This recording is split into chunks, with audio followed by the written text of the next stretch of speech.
22. Well, Mayor is part of the joke. He did come on the show recently, and everything went, well, sort of well. I was sort of on his side. But I've only known the senator, I think, I only go back 38 years when I started bloviating in talk radio in Philadelphia.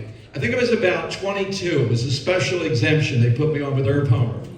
And I was thinking about the senator tonight when invited. First of all, Rich Dioli's in Clearwater, taking his son on a long-awaited Major League Baseball stuff. So I'm happy to fill in, even though no one can fill in for Rich Dioli.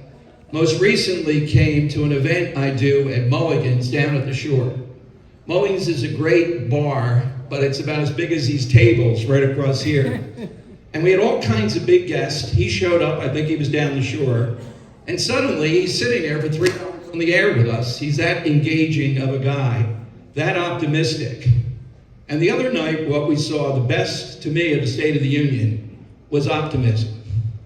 Was President Trump doing it in his way? Ronald Reagan may do it a little bit differently. Senator Geist exemplifies that. That kind of spirit. Someone who I can see working with anybody, but someone who is true to Republican principles, without a doubt. And when you think about Ronald Reagan, I have a bit on the air, sometimes the pesky producer bothers me about. I don't know of a bigger accomplishment of any American president, certainly in our lifetime, than Ronald Reagan taking down the Soviet Union. Now, President Trump has done a lot of stuff, but how in the world did that happen? Because he believed it. Now, I know it happened during the Bush years, but Reagan is the one that did it. And I think about that a lot when we get near his birthday, when we talk about that. The military heroes over there. Somebody said that one guy looks pretty good for 100. I guess that's a good compliment. But what we saw was Republicans celebrating America. And many Democrats, sadly, getting mad about the fact that we're celebrating America. You might say that's their brand. The Republican brand was the opposite. So I do have many people who I'd like to acknowledge. The proverbial who's who of Camden County. If you've taken a look at the bio on your tables, you'll see that Senator Geist last year was named the Marquis Who's Who in America, not just Camden County, but in, like Senator Geist, and I'll keep saying it over and over. We've been meeting on a fairly regular basis to plan this event and sort of pull the little pieces together. And I will say, despite his wealth of accomplishments, Senator Geist has always been humble. He's always been kind. He's always let me know that despite public service being such an integral part of his life, his family was really what it was all about. So I want to acknowledge Woman Stewart, and it happens to be the person that you're honoring, the Senator Geist. You know, there's a couple themes that I see going on in this room. One of them is leadership and one of them is commonality. And leaders lead is a common thing that is said in politics. And when you take a look at Senator Geist's history, it shows that he was a natural leader, maybe even whether he knew it or not at such a young age when he became a county chair. You know, people say that the more you practice, the luckier you get. And I know Senator Geist has said that he was so lucky that he got to meet President Ronald Reagan in Hamilton, as is evidenced by some of those pictures back there. And that he had to be in the seat as the chair when the Board of Chosen Freeholders in Camden County went to 6-1. That isn't luck, I have to tell you. That's hard work. There is some timing involved. But guess what? That's because you brought a level of professionalism and hard work to a county that Republicans aren't supposed to win in. And you even got a guy like Joe Condo elected to the Board of Chosen Freeholders. And he's a dear friend of mine, and Senator, he told me this was a roast, and I said that absolutely will not happen. It's not a roast. And, you know, maybe because of the themes that he wanted me to state, he's sitting, I think you're actually sitting in Millville right now. But, you know, and I also want to point out the fact that, you know, Ron Fineland, Senator Geist towers over you. I want to be very clear about that. You know, he absolutely towers over you. is a rock star in our caucus. He serves on two of the most prestigious committees in the Senate Judiciary Committee and the Senate Budget and Appropriation Committee. And he is constantly by my side fighting for each and every one of you at the State House and around the state. Now, I say Michael's a rock star. You haven't quite got to the level of George Geist yet. I'll concede that. But you're one of the good guys, and I am happy to call him my friend. It is always great to be in Camden County, although I can tell you this is a hell of a long way from Morris County. To honor the Republic staying involved, for showing the way for the next generation, and for your generation to continue, to encourage people to get behind the Republican values that matter so much to us, not only as a state, but a nation. We need more of you out there as cheerleaders for us. Everybody here should be grabbing that baton and carrying it just a little bit further. Because Lord knows we need it here in New Jersey.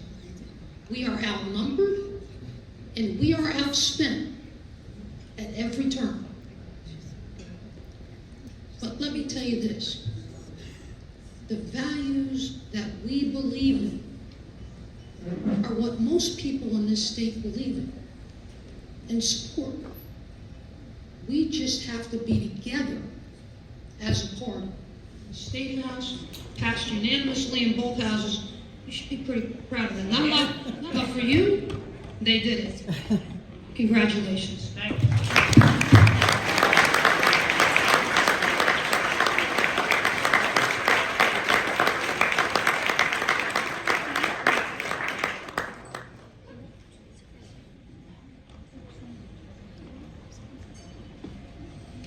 I can honor Senator Geist a little bit more. Thank you very much. Here in New Jersey. Thank you again, and God bless.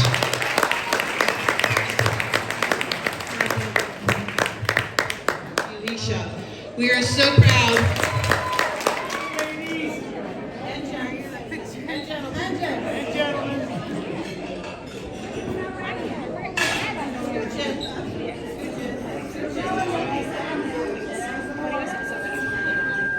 Associate members, thank you so much, Senator Geist.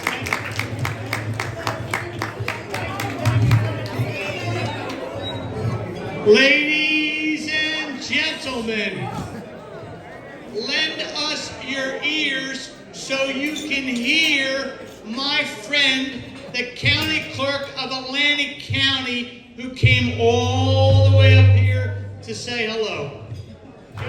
Thank you, Senator.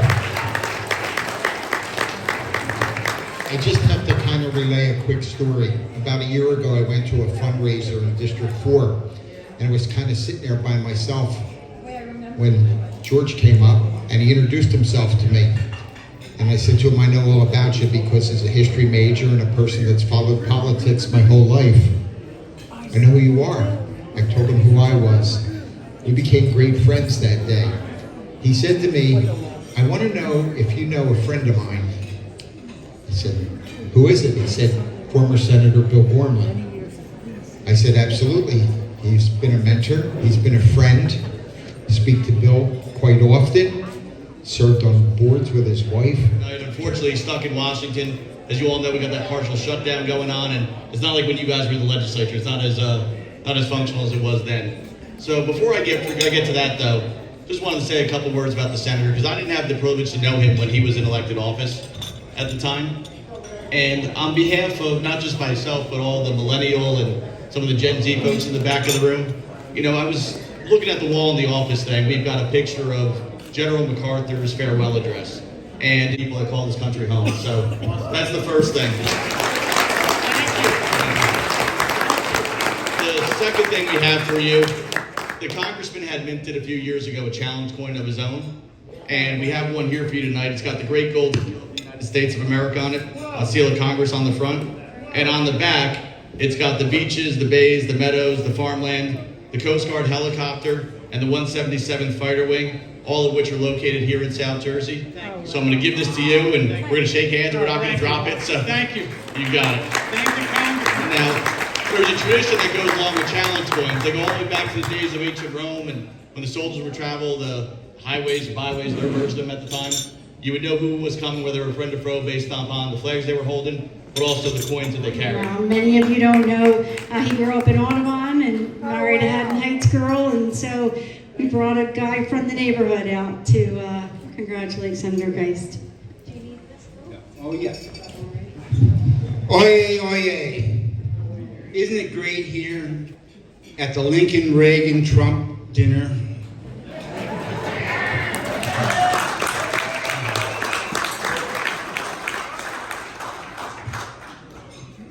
We hold these truths to be self-evident, that all men are created equal. What does this mean? We were not created equal by our forefathers as peasants or serfs or proletariats. No, we were created equal as kings.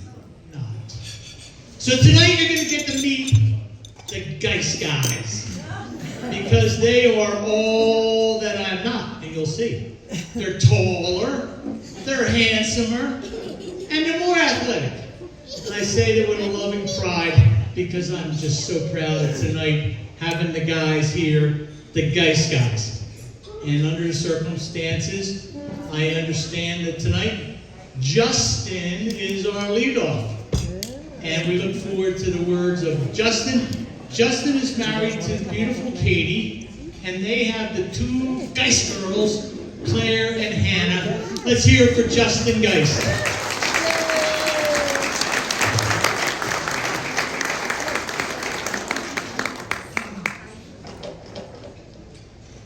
Good evening. Good evening. I have some support this evening. This is Claire, and this is Hannah with me.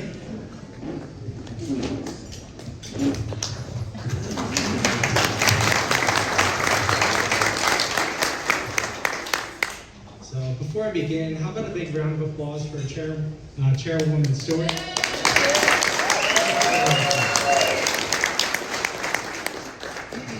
And thank you all for being here tonight, celebrating my dad and his legislative career.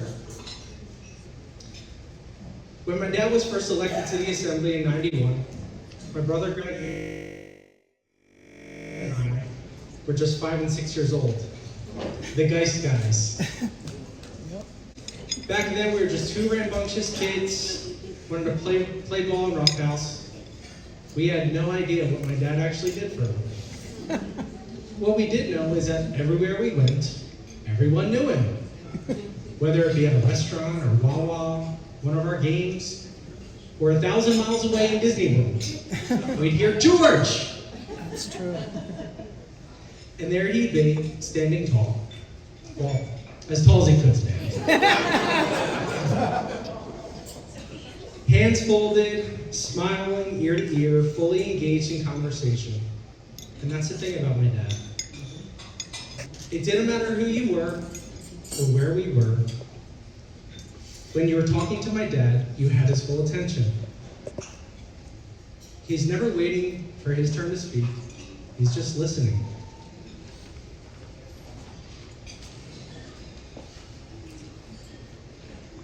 With Dad, communication and presentation were always a daily lesson.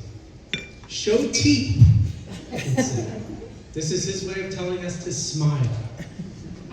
If you broke eye contact, he'd tilt his head to connect with your eyes again. Don't mumble, speak up, say what you mean, be honest. And if we'd say too much, we'd hear the classic reminder, you have the right to remain silent. Translation, think before you speak. Greg and I got a master class watching our dad in action. His demeanor always cheery and upbeat, making it difficult to get mad at him. Even in the middle of a heated debate, his excited tone and natural warmth could take the tension right out of the room. That is one of his real gifts. He can disarm you with sincerity and a genuine smile. Now, some of my earliest memories of his political career were all the special events. Gatherings that were always full of energy, banquets, the church events, town halls, and the Super Bowl of them all, election night, where everyone seemed happy to be there. And with Dad's exuberance, he was the happiest of all of them. Now, my favorite moments were always the 4th of July parades. Every year, my uncle would dust off his 74 Mercury Marquis convertible, and we'd head to Pickman early in the morning. Dad would sit on the trunk, waving and smiling, as Greg and I tossed candy into the crowd. We'd then head home, pull off in the pool, before later heading to Washington Township parade to do it all over again. Always exhausted, but I remember thinking, man, my dad has such an awesome job.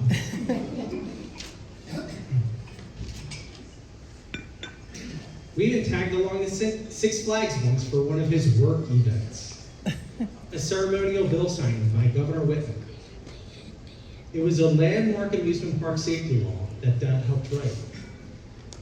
And while I stayed safely grounded with my dad and the governor, I happily watched my brother climb onto the new Batman and Robin ride and get shot off into oblivion. Looking back, that day captured him perfectly, dedicated to both his work and family. Of course, behind all those smiles and handshakes was a serious dedication.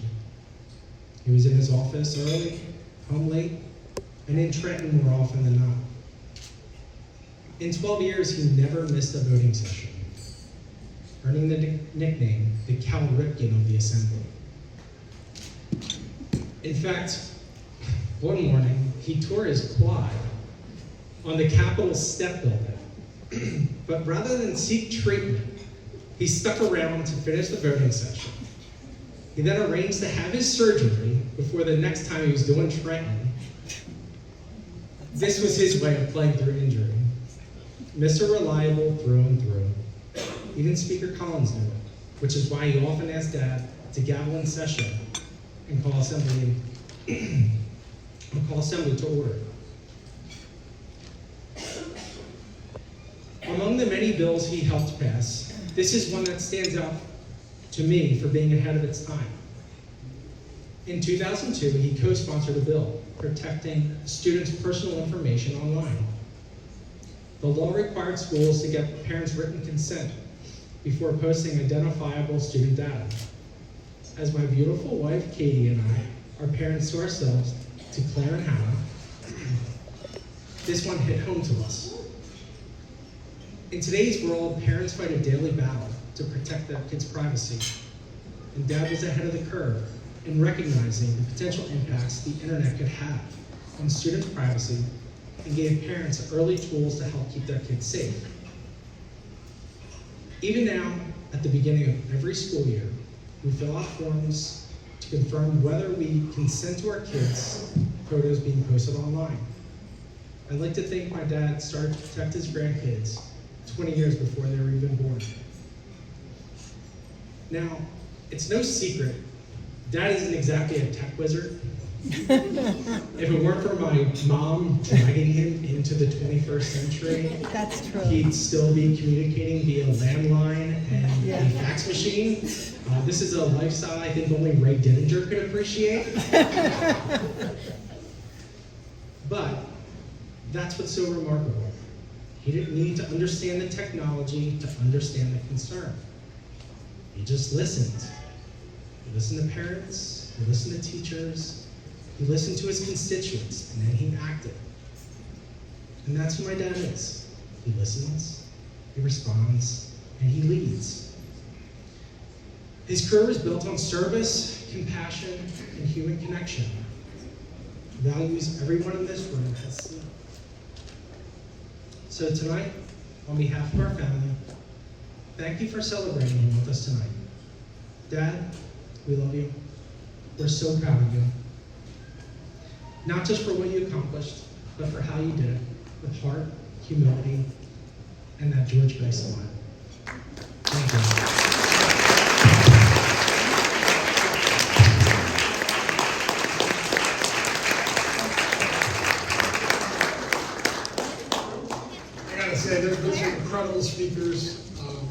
colleagues, representatives that have worked with my dad throughout the years. One thing my dad did not give me was an ounce of his public speaking, so to follow everybody is, thanks for putting me in this spot. You could have let me go first. So, here with me, Sophia, my daughter, 6-year-old daughter. She trying to show some confidence in daddy right now. Say hi.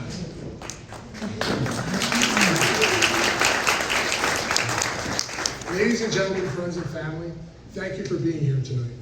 Looking around the room, from old friends in Gloucester Township to colleagues who fought alongside my father in training, I see why we're all here, to celebrate you, Dad, and the incredible career you've built. As your son, I've watched you live this life of service since I was little. Campaigning door to door, late night calls, coming home tired, but always ready to listen. Tonight proves what we've always known about you. You didn't just do the job, you built relationships, one genuine conversation at a time. In a tough political world, you listened to constituents who felt invisible, families needing better schools and safer streets in Camden and Gloucester County.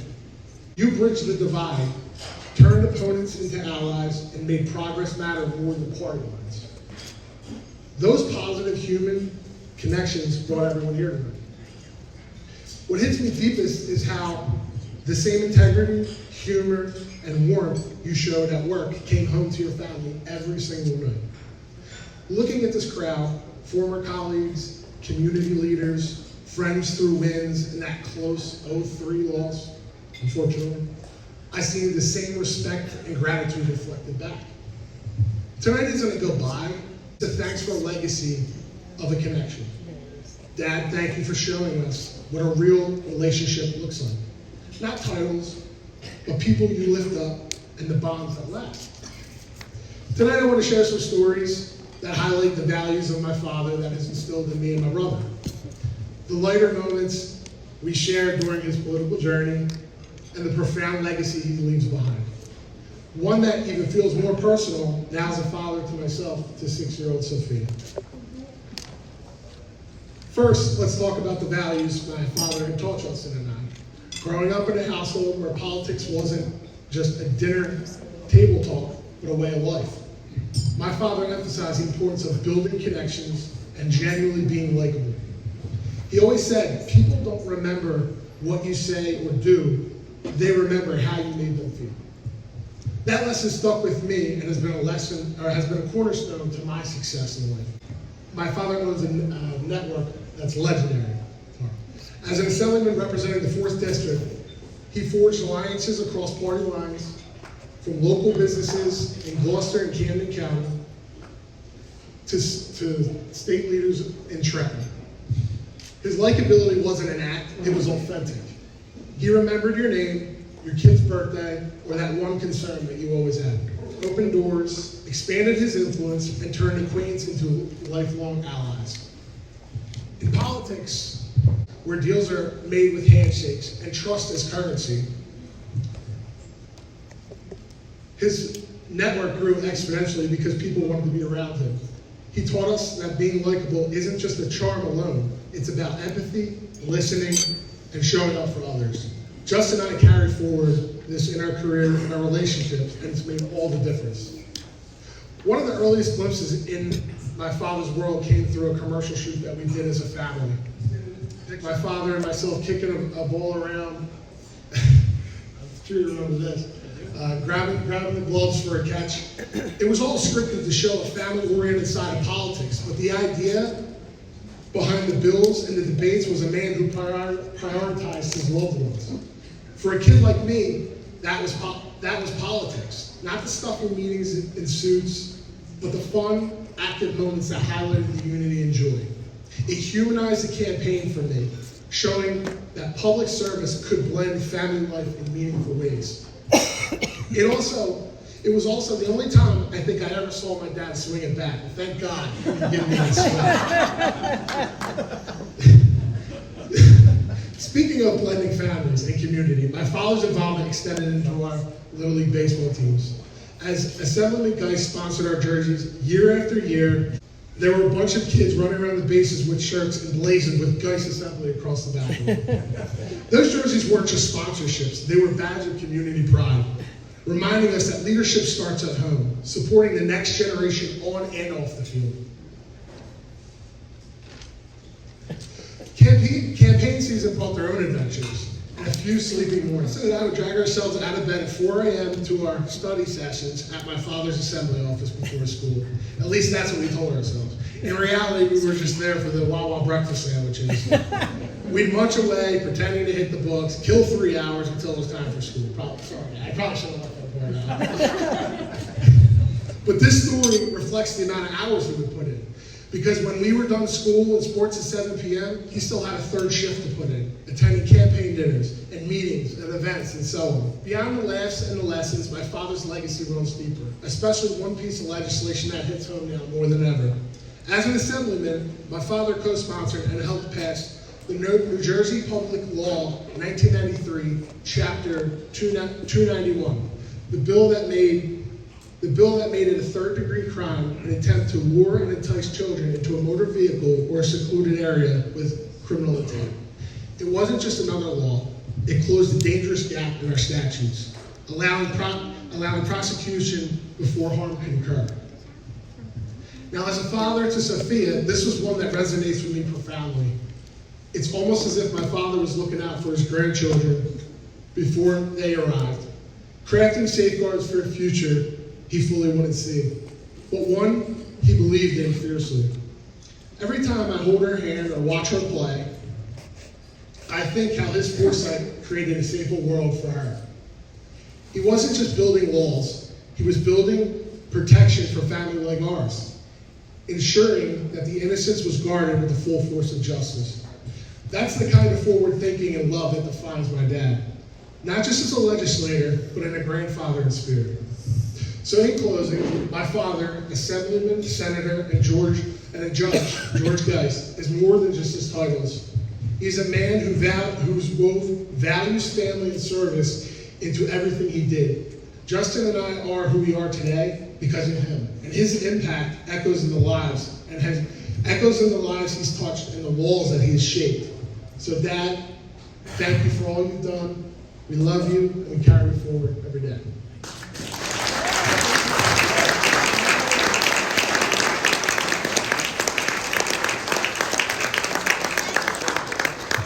Now we're going to bring up our third Geist guy who we adopted later on in life, but he's got a lot of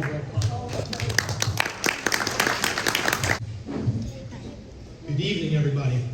You're all probably wondering, when did George have a third son? For those of you who've known him for 40 plus years, he hasn't been hiding. No, honestly, George, I was very, very grateful, very privileged when you invited me to speak. I have a lot to say.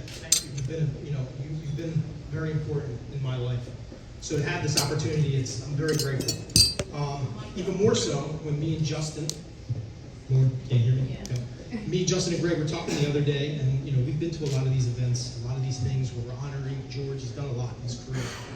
We just thought it was a few words. We didn't realize, the marquees, who's who, how important it was, and how big it was, and what a privilege it is to have that honor. So I did my research, and I'm like, yeah, this is big time. There's a lot of prominent leaders going to be here.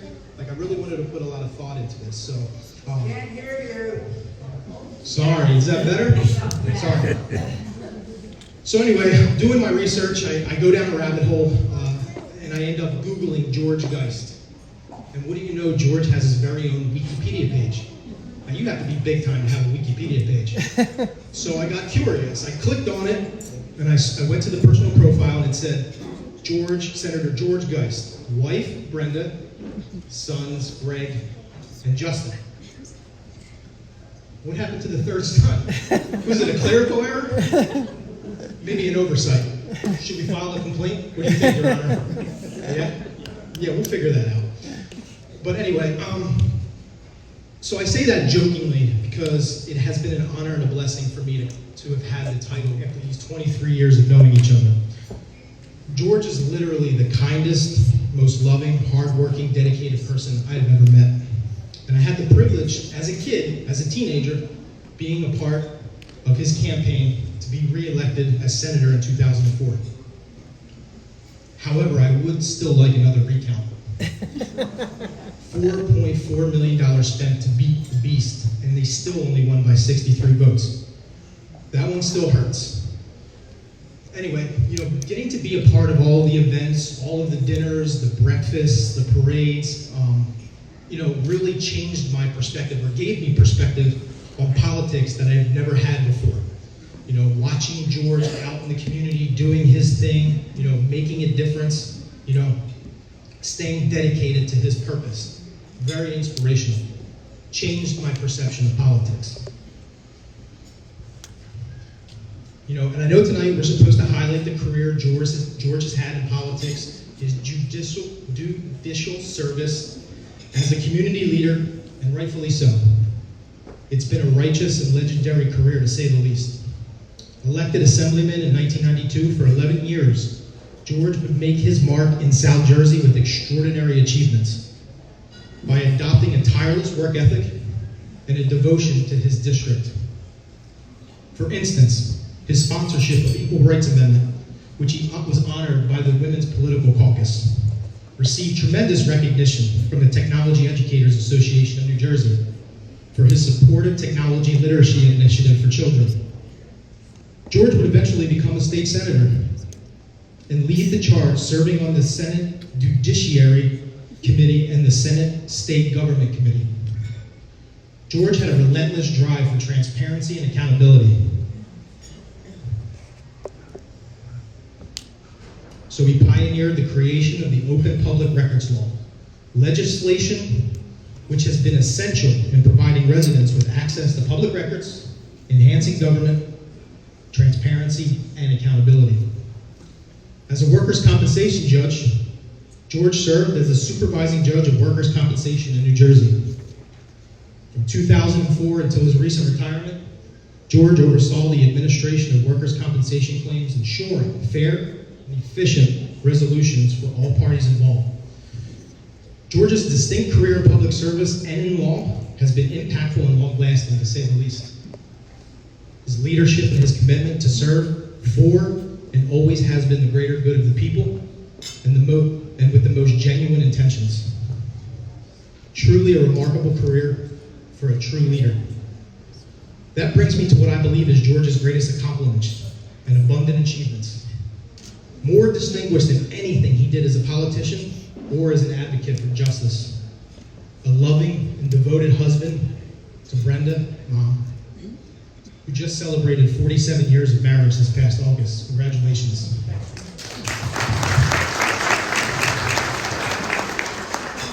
An impeccable role model to his two sons, an empathetic, compassionate, and present father who would do anything for them, sacrifice anything for them.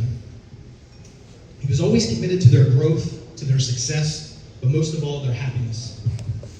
How do I know this? Because I saw it firsthand. He showed me the same love, the same empathy, and the same dedication to my growth as a young man. When I was going through a rough time in my family, I was very young, very impressionable, and very vulnerable.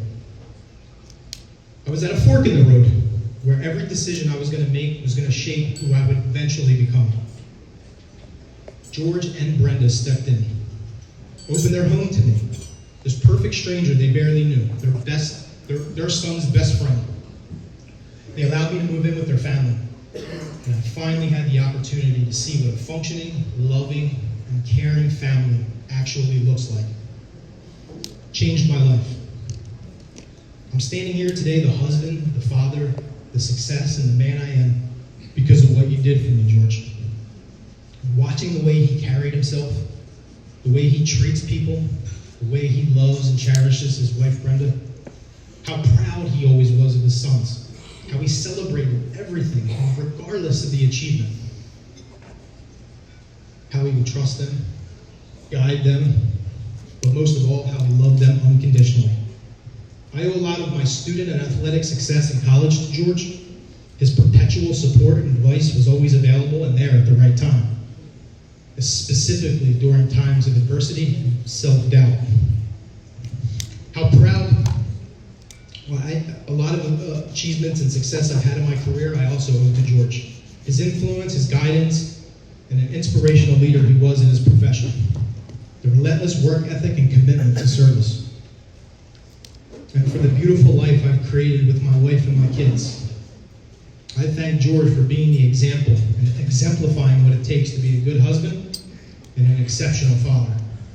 Everything George has been for me over the last 20 plus years, both intentionally and unintentionally in my life, has made a monumental impact on who I've become. George has always treated me like a son. He was there for me when I graduated college. He and Brenda were there for me at my rehearsal dinner and at my wedding to my beautiful wife, Brittany. He was there for the birth of my first daughter, Olivia, and then my second child, my son, Brady. George was also there for me in a time of tragedy and loss, which left behind 3 kids. And there for me when I lost my mother to a battle with cancer just 2 short years ago. Always reaching out to me, checking on me, sharing support and genuine love, and of course, the spiritual encouragement. You could see the genuine pain that George felt for me, just like a father would.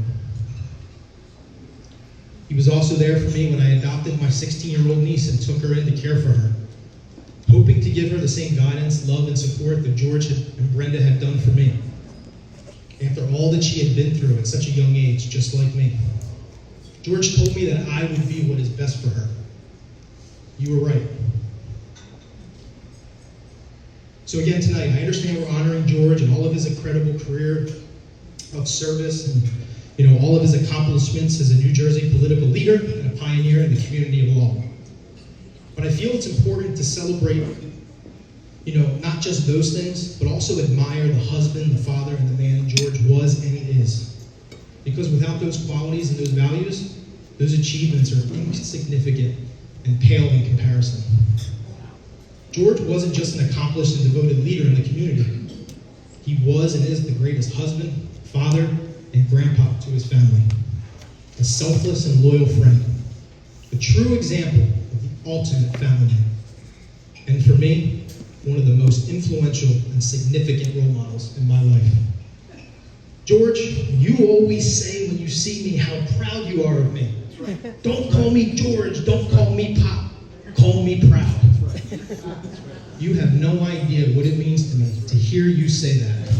It has been part of my life's quest to make George proud.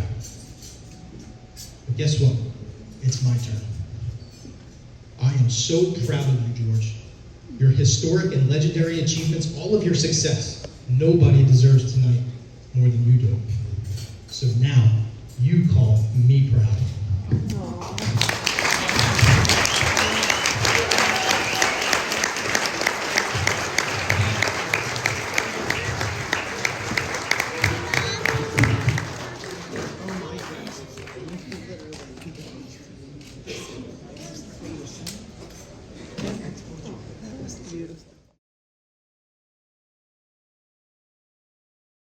Huzzah! 3 times, as loud as you can.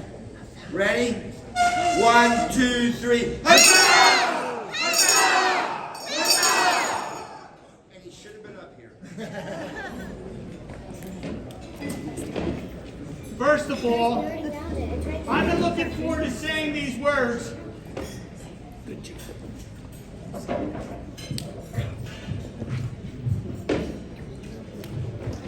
Good evening, Republicans.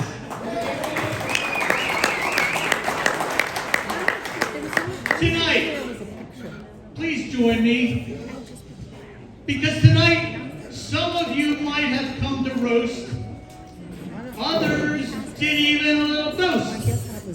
But tonight, I am here to toast all of you.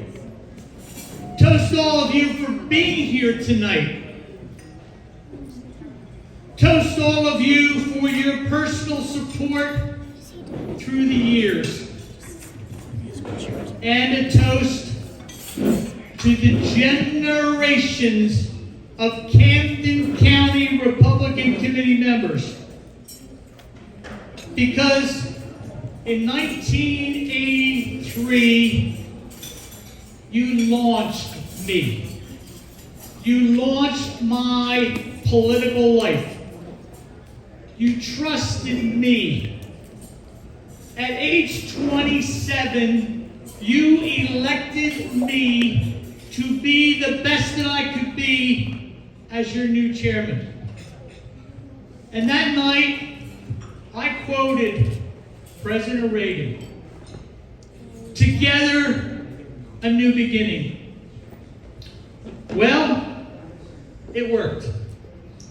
Together, in just 2 years, we ended, with our new beginning, one-party government in Camden County with the election of 3 Republican freeholders.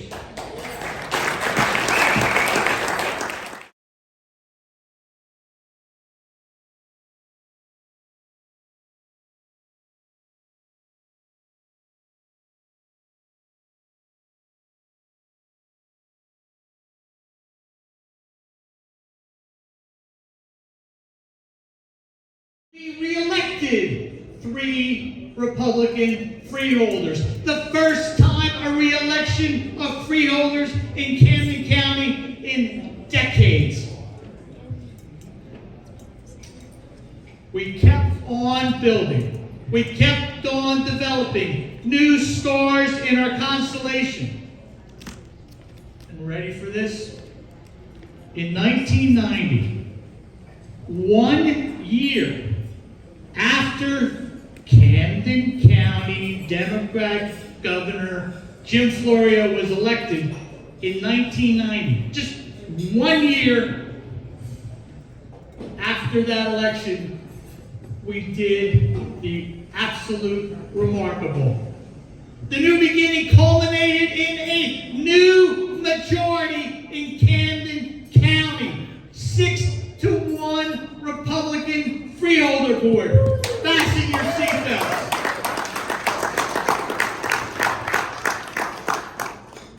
Again, your 1983 election of me enabled me. Your 1983 election empowered me. We built a team. It's 2026. We were then the Indiana in New Jersey. We were the new majority. We were the team that won despite decades of a losing record. We were the Indiana of our time. Simple principles. Simple principles in my life I share with you tonight. A, the power of positive thinking. I read the book by Norman Vincent Peale as a boy. I memorized it. I lived my life with the power of positive thinking. Next, building a team to put on the field. We built a team, we put it on the field, and we won. Next, believing you can always win. And last but not least, what I would always say, Nike, just do it. And we did it. Well, again, 1 year later, after we won the majority, it's 6-1. Time for a new beginning in Trenton. Time for a new beginning in Trenton. And 1 year later, in a district that had never elected a Republican since the lines were first drawn statewide in 1973, I was elected assemblyman. I was elected assemblyman in a district where no one had gone before. I did a Star Trek. No one had gone before, and I defeated an assemblywoman who was also, at the time, the popular mayor of our town. I beat her by 312 votes. My new beginning began again. In 1993, think about it. Jim Florio was governor. He's at the top of the ticket. He's from Camden County. He was the popular congressman. The Democrats said, no way Geist is coming back. We're going to sweep him out with the Florio coattail. Guess what? They were wrong. Guess what? I won again. I won again despite the Florio factor. I overcame all the odds and won again in 1993. I won again in 1995. I was at the top of the ticket that year. Assembly was at the top of the ticket. It was the Geist team. 97, I was at the top of the ticket. Won again. 99, won again. 2001, won again. 6 times. I'm proud of those years. In 2003, the governor is Jim Reagan. The Senate is 20 Democrats, 20 Republicans. The Democrat governor was smart. He offered to my senator $250,000 to become the executive director of the Delaware River Port Authority. I congratulated the senator on his new career, thanked him for our years of teamwork, and suddenly became the senator. I didn't expect to put a bullseye on my back, but I did what someone needed to do for the team. I needed to become the 20th senator. I needed to do that for our party. You know the rest of the story. The Democrats spent and spent and spent and spent, and you heard it tonight. It was the most expensive race in the history of New Jersey, and I gave it my all, and as you know, 63 votes concluded that chapter. My 20 years that you enabled came to that political conclusion. A new year, a new career. I became a judge, 16 years. I rose through the ranks, became the supervising judge, and, this may surprise you, I won 2 more elections.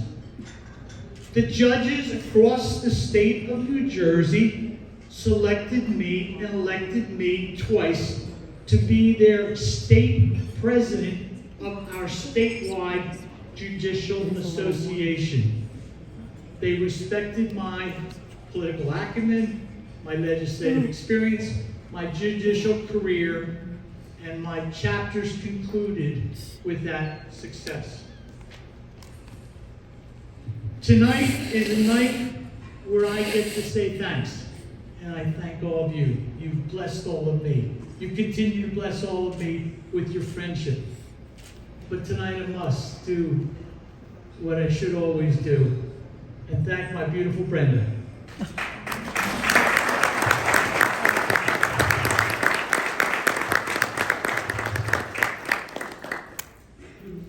47 years.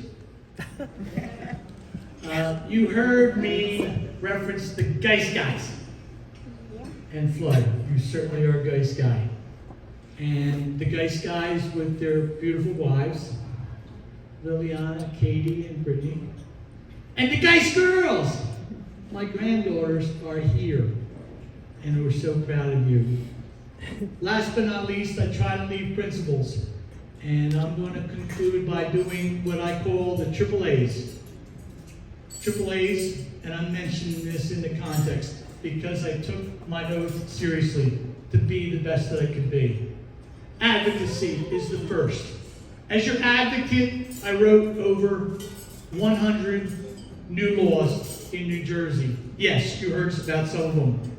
The Right to Know, Open Public Records Act, new technology in our schools, protecting our children, Green Acres grants. Oh, by the way, the first state income tax cut law in the state of New Jersey history.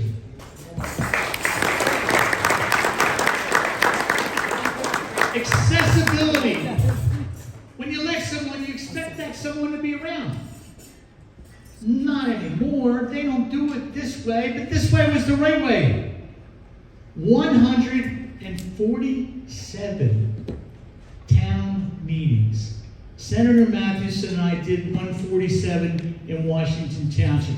We did it the old-fashioned way. We went out to the people and we listened and learned before we legislated. And last but not least, this one is really, really remarkable. Because I never dreamt that the little leaguer who couldn't play would someday be called the Cal Ripken of New Jersey, because believe it or not, for 12 years, I was literally, honestly, sincerely, where I should be, always there for the people like I am here tonight, for the people I cared about and represented. I never missed a voting session, a committee session, and I was so good at attendance, the speaker even enabled me to be the speaker to open the sessions with a quorum call. So as you can tell, I'm so touched by tonight. Kimberly Stewart, your leadership is so special to everyone in this room, because you enable us to come together to have a new beginning in 2026. God bless you all. Have a great night. Thank you. Thank you.